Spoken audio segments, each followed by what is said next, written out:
안녕하십니까. 아미코젠 퍼시픽 대표이사 신용철입니다. 효소라는 게 굉장히 어려운 겁니다. 무슨 뜻이냐면은, 정확하게 과학적으로 효소, 엔자임이라고 하는 것은, 이 화학에서 나오는 촉매 역할을 한다. 그래서 어떤 물질 전환에 있어서, 연력학, 활성화 에너지를 낮추어서 어떤 반응이 잘 일어나게 한다. 반응의 평행을 촉진시키는 그런 촉매 역할을 한다. 이렇게 과학적으로 정의됩니다. 제가 이번 시간에 말씀드리려고 하는 효소는 어떤 것이냐 하면은 이런 겁니다. 예를 들면은 청국장이 있다. 청국장 아시죠? 콩을 삶아가지고 거기다가 볏짚 있지 않습니까? 볏짚하고 같이 위에 얹어서 이거를 이불로 싸서 둔다든지 온도를 한 37도, 40도 이렇게 맞춰 두면은 이게 발효가 일어납니다. 이제 그렇게 되면은 한 며칠 지나고 나면 어떻게 됩니까? 이 콩에서 바깥에 있는 이 고초균, 이 마른 풀에서 자라는 미생물이 자라나요. 이게 이제 과학적으로는 바실러스 서브틸리스라고 하는 건데, 얘들이 자라가지고 이 콩에 있는 단백질 이런 걸 이용해서 끈적끈적한 물질도 만들고, 이거를 폴리글루타믹 애시드라고 하는데, 어쨌든 끈적끈적한 것도 나오잖아요, 청국장에. 그리고 냄새도 좀, 저 같은 사람은 좋아하고 젊은 사람은 싫어하는 그런 콩 발효 냄새도 나고, 그렇습니다. 거기에 우리가 눈으로 잘 들여다 보이지는 않지만은, 거기도 여러 종류의 효소가 나옵니다.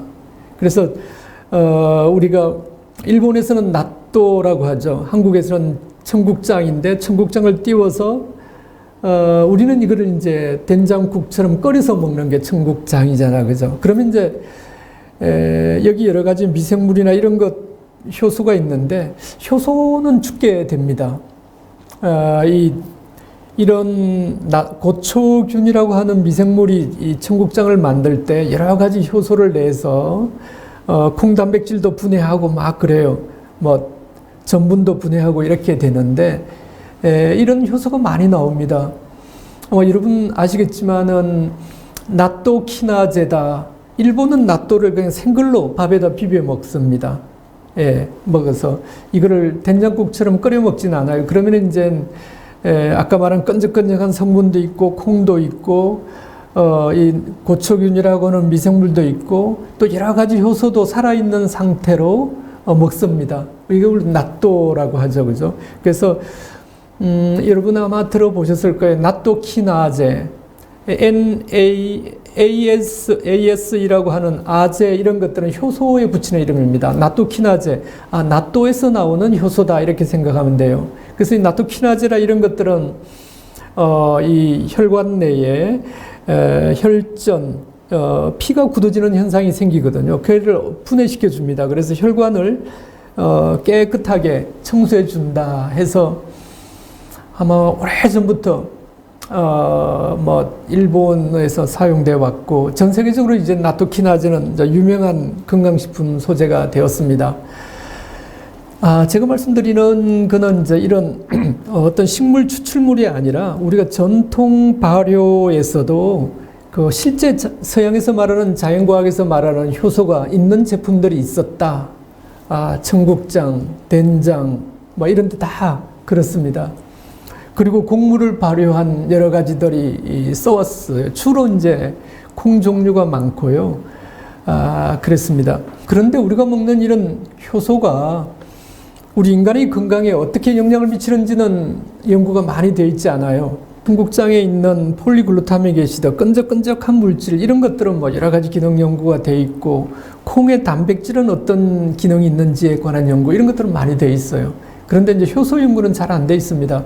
우리가 이 곡물 효소들을 먹으면 이제 곰팡이 효소라는 게 있는데 이런 것들은 우리가 소화제로 써왔어요. 우리가 먹고 체하면은 소화제를 먹지 않습니까? 그것들이 대부분 효소제입니다. 곰팡이나 이런 데서 생산되는 것입니다. 그래서 우리가 전통 건강식품에서도 효소라는 게 있었는데 이걸 잘 연구가 되지는 않았다 그렇습니다. 우리가 음식을 먹으면은 씹게 되잖아요. 입에서 씹게 되면은 음식물의 크기가 작아지고 동시에 침샘을 통해서 효소가 나옵니다. 나와서 일부를 분해합니다. 씹는 순간부터 입에서 분해가 일어나요. 그래서 쭉쭉 씹으면 이게 죽처럼 좀 바뀌게 됩니다. 효소작용이에요. 그래서 이제 이거 식도를 타고 넘어가고, 위에 들어가면 위에서도 또 효소가 나옵니다. 위는 pH가 2, 또 음식물을 먹으면 약 한 2.5, 3 가까이 pH가 올라가는데 아주 낮은 그런 pH 속에서도 작용하는 효소가 나옵니다. 주로 단백질 같은 걸 분해해요. 그래서 우리가 잘 아는 펩신 이런 것이 나와서 위작용으로 또 위산의 작용으로 음식물이 잘게 쪼개지면서 단백질들이 분해되고 합니다. 위에서. 그 다음에 십이지장을 지나서 소장으로 가게 되면 여기는 또 여러 가지 효소가 나와요. 지방을 분해해서 지방을 흡수될 수 있는 지방산 이런 것들로 흡수될 수 있는 형태로 만들고, 또 우리가 밥 먹으면 전분이 분해돼서 포도당이나 말토스, 이당 이런 식으로 해서 흡수되도록 하고, 뭐 단백질도 다시 여러 가지 프로테아제, 펩티데이즈라는 게 나와가지고 아미노산이 2개, 3개 있는 형태로 돼서 흡수되도록 하고 합니다. 그래서 소장에서 대부분 영양소가 흡수되는 것이죠. 예, 그렇습니다. 그래서 우리가 그러면 그런 효소들은 사람의 췌장이라든지 이런 사람의 장기에서 만들어져서 이 십이지장을 통해서 혹은 소장 속으로 들어오게 됩니다. 제 이야기는 우리 몸에서도 침샘에서부터 여러 가지 효소를 내서 음식물을 소화하게 돼요. 그래서 흡수된 이 영양 성분이 흡수돼서 혈관을 타고 가면서 각 조직으로 가죠. 그러면 조직에서는 이것을 이용해서 필요한 것들을 만들고, 또 거기서부터 활동해서 나오는 노폐물들은 또 분해하고, 이런 것도 모두 다 효소가 합니다. 그러니까 우리 몸의 모든 작용이 효소로 일어난다고 생각하시면 돼요. 그래서 사실은 우리는 늘 효소의 도움을 받으면서 살고 있는 것입니다. 제가 1990년 말쯤, 이제 창업하기 전이었습니다.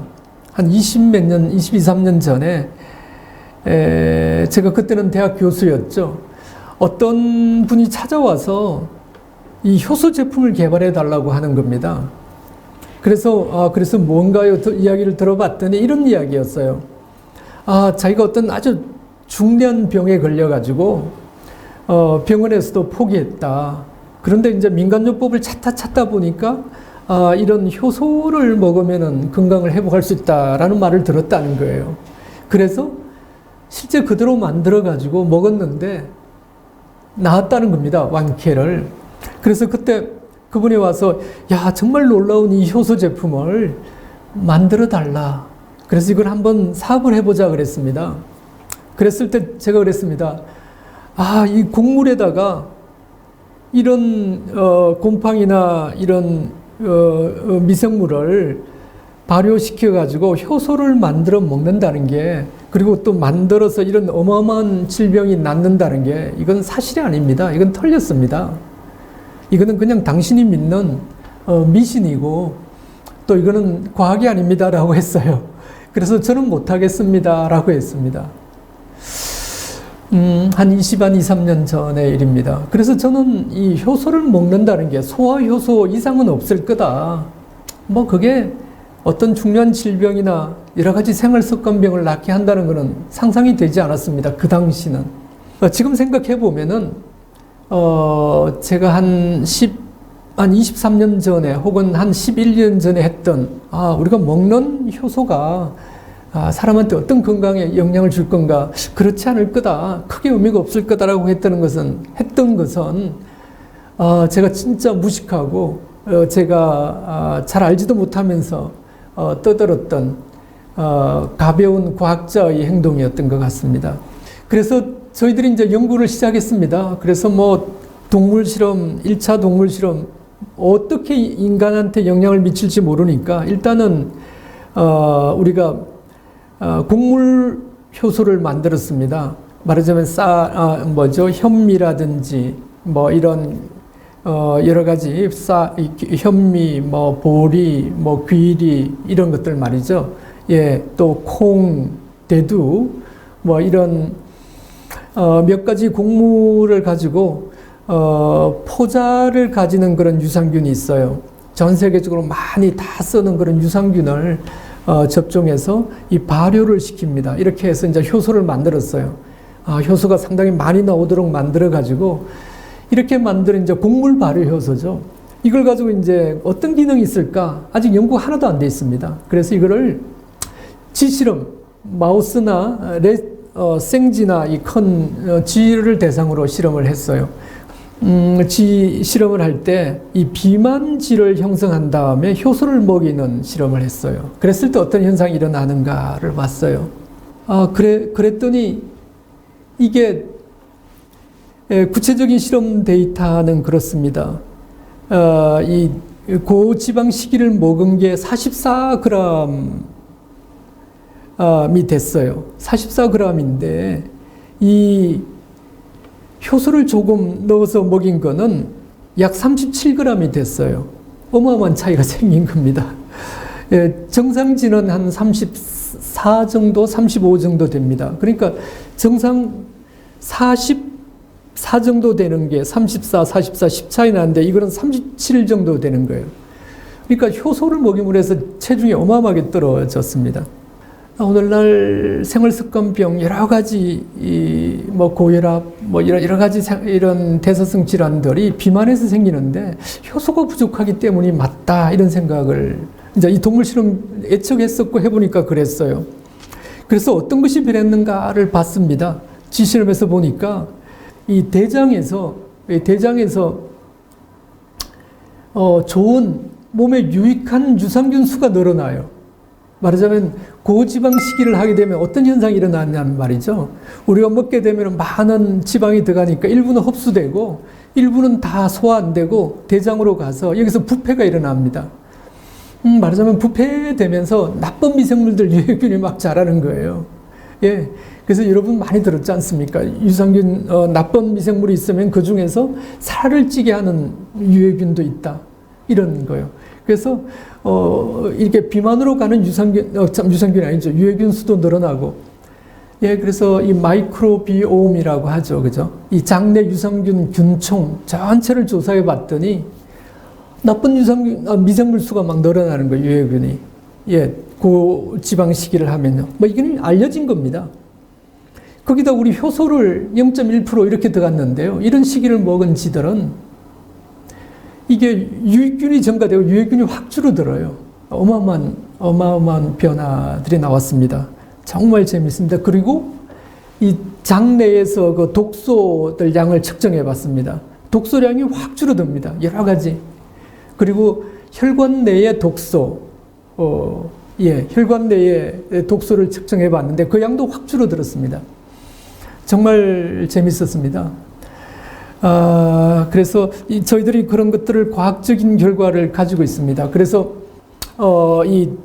그리고 이제 지방이 뭐 간이나 이런 데 쌓이잖아요. 그러면 지방간으로 변하잖아요. 지방간이 되고 합니다. 지방간이 되면 이제 아무리 우리가 뭐 건강하다고 하더라도 간세포는 염증이 일어납니다. 그래서 이제 간이 나빠지고 되는 거죠. 예, 그래서 고지방 식이를 하게 되면 지방간이 형성돼요. 혈당도 높아지고 이렇게 되는데 효소를 0.1% 먹었는데 이게 고지방 식이를 먹은 거는 지방이 많이 있고 이건 아주 깨끗한 정상간이 된 거예요. 정상 췌장이 되고 예, 모든 인체 조직들이 아주 깨끗해졌습니다. 체중도 줄어들고요. 예, 독소도 혈관 내든 이 장 내든 독소도 줄어들고 유해균도 줄어들고 유익균도 늘어나고요. 기타 여러 가지 호르몬 변화 이런 것도 조사했습니다. 염증인자는 줄어들고 염증인사 여러 가지도 줄어들고 그렇습니다. 참 재미있는 결과인데요. 그래서 뭐 또 지방을 합성하는 쪽보다는 지방을 분해하는 쪽으로 대사가 일어나고 이런 것을 발견했어요. 자, 우리가 발견한 것은 이런 것입니다.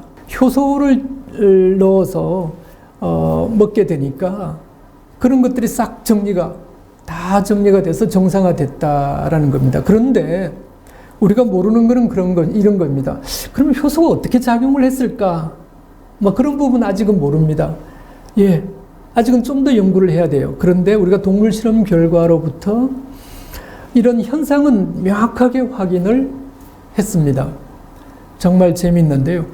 그리고 또 뜻하지 않았던 어떤 흥미로운 결과는 지방이 줄어들고도 하는데요. 이게 쥐가 말이죠. 이게 쥐가 잠을 잘 때 그 에너지 대사를 막 해요. 말하자면은 이 쥐가 활동할 때보다 이 잠잘 때 이 에너지 대사를 해서 지방을 태우는 이런 것들을 발견했어요. 정말 이거는 굉장히 흥미로운 결과입니다. 그러니까 우리가 사람으로 보면 이런 거죠. 잘 때 말이죠. 머리도 깨끗이 청소하고 뭐 여러 가지 그렇다고 하지 않았습니까? 그래서 잠을 푹 자야 치매도 적게 걸리고, 예, 사람은 자는 사이에 몸이 여러 가지로 회복하는 시간을 갖습니다. 그래서 우리가 지방을 많이 고칼로리 시기를 먹은 쥐가 자는 사이에 여러 가지가 좋아지는데 그 중에 하나도 지방 같은 걸 태우는 일들이 상대적으로 높아진다. 에너지를 많이 태워 없앤다. 이런 걸 발견했어요. 되게 재미있는 결과입니다. 자, 어쨌거나 우리가 이런 쥐 실험을 통해서 우리가 많이 먹는 경우에 효소를 첨가함으로 해서 굉장히 건강한 쥐를 만들 수 있었다라는 것입니다. 현대인들의 이런 여러 가지 질병들은 너무 과해서 음식 같으면 너무 과잉으로 섭취해서 생긴 겁니다. 많이 먹는데 이것을 제대로 깔끔하게 소화, 흡수하지 못하는 거예요. 몸에 들어가서도 제대로 소화하지 못한 것이 들어가게 되면은 이것들이 하나의 그 불순물처럼 작용을 해요. 해서 혈관 내에서 이것을 또 처리하느라고 어마어마하게 고생을 합니다. 인체 각 조직들이 힘들게 이것을 쓰레기 청소를 해야 되고 하는 것들이죠. 항체도 만들어야 되고 이것을 분해도 해야 되고 이것을 바깥으로 내보내기도 해야 되고, 그래서 피곤하고 그렇죠. 그래서 지방으로도 막 또 쌓아가야 되고 그렇습니다. 그런데 우리가 부족했던 이런 효소를 외부에서 우리가 천연의 효소, 곡물 효소로 보완해 주니까 이런 것들이 동물 실험에서는 입증이 되었습니다. 정상화되어서 아주 정상적으로 젊었을 때의 그런 건강 상태로 되었다라는 겁니다. 이런 효소 제품을 먹는 경우 사람의 여러 가지 생명의 본질인 유전체, DNA, RNA, 그리고 단백질이 어떻게 변하는지에 대해서 멀티오믹스라고 하죠. 저희 이 관계사인 클리노믹스를 통해서 이런 유전체 분석을 하기로 했습니다. 전 세계적으로 이런 연구를 한 적은 한 번도 없었습니다. 그래서 작년 봄부터 준비해서 지금 서울대학병원 그 본관병원하고 그리고 분당 서울대병원에서 임상을 진행하고 있습니다. 두 개 병원에서. 우리 곡물 발효 효소 제품은 우리가 먹는 것을 깨끗하게 소화 흡수시켜주고, 그래서 이 대장으로 내려가더라도 이게 부패할 수 있는 물질을 거의 남겨놓지 않아요. 그래서 이 대장 자체에서도 이 유익한 유산균만 많이 자라게 되는 거예요. 그래서 근본적으로 장내에 유익한 균들이 많이 자라게 하는 게 곡물 발효 효소입니다. 효소가 작용을 하기 위해서는 자기의 정교한 구조를 가지고 있어야 됩니다. 근데 이거 열 처리하게 되면 다 변성이 돼요. 그래서 효소는 살아있어야 되는데 열 처리하면 다 죽어요.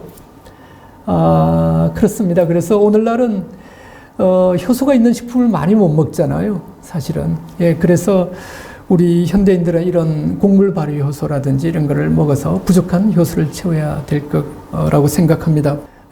효소를 먹는 게 우리 인간의 건강에, 특히 현대인의 이런 건강에 어마어마하게 중요하다라는 것을 알게 될 것입니다. 저희 효소는 한 가지 효소로만 이루어진 것은 아니고 여러 가지 복합 효소로 되어 있습니다. 해서 다음에 기회가 되면은 이런 각각의 효소에 대해서 인간 인체 건강에 어떻게 영향을 미치는가도 다음에 또 소개해 드리겠습니다. 감사합니다. 안녕히 계십시오.